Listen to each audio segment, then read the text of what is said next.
அனைவருக்கும் வணக்கம். என் பெயர் மாரி செல்வி. வகுப்பு 5, ஊராட்சி ஒன்றிய தொடக்கப்பள்ளி, சேரன் மகாதேவி, திருநெல்வேலி மாவட்டம். கல்வி செல்வமும் பொருள் செல்வமும். மலர்விழியும் தமிழரசியும் தோழிகள் இருவரும் தொலைக்காட்சி நிகழ்ச்சிகளை பற்றி பேசிக்கொண்டே பள்ளிக்கு செல்கிறார்கள்.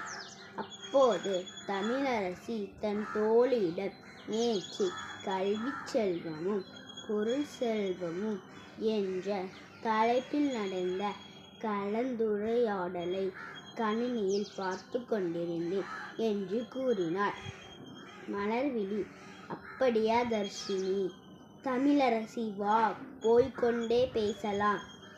தமிழரசி, கல்வி செல்வமா பொருள் செல்வமா எது சிறந்தது என நீ நினைக்கிறாய்? மலர்விழி, நான் கல்வி செல்வம்தான் சிறந்தது என்று கூறுவேன். தமிழரசி, அது எப்படி அவ்வளவு திட்டவட்டமாக கூறுகிறாய்? மலர்விழி, கேளில் விழிச்செல்வம் கல்வி என்று திருவள்ளுவர் கூறியிருக்கிறார்.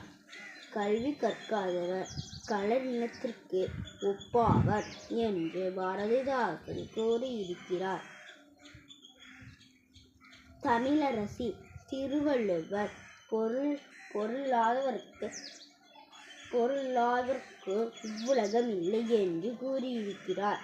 பொருள் செல்வமும் இல்லை என்றால் நமது அன்றாட தேவைகளுக்கூடிய நிறைவேற்றிக் கொள்ள இயலாது. கல்வி கற்பதற்கூட பணம் வேண்டுமல்லவா? மலர்விழி, பணம் பத்தும் செய்யும் என்பது பழமொழிதான். ஆனால் பணம் படைத்தவருக்கு சொந்த ஊரில்தான் மதிப்பு. கல்வி கற்றவருக்கு சென்ற இடமெல்லாம் சிறப்பு பெறுவர். பொருள் செல்வமும் நிலையில்லாத பொருள் செல்வமும் கொடுக்க குறையக்கூடியது. கள்ளவர்கள் கவர்ந்து செல்லக்கூடியது. கல்வி செல்வமே பணம் தருவது என்றும் அழியாதது. நன்றி, வணக்கம்.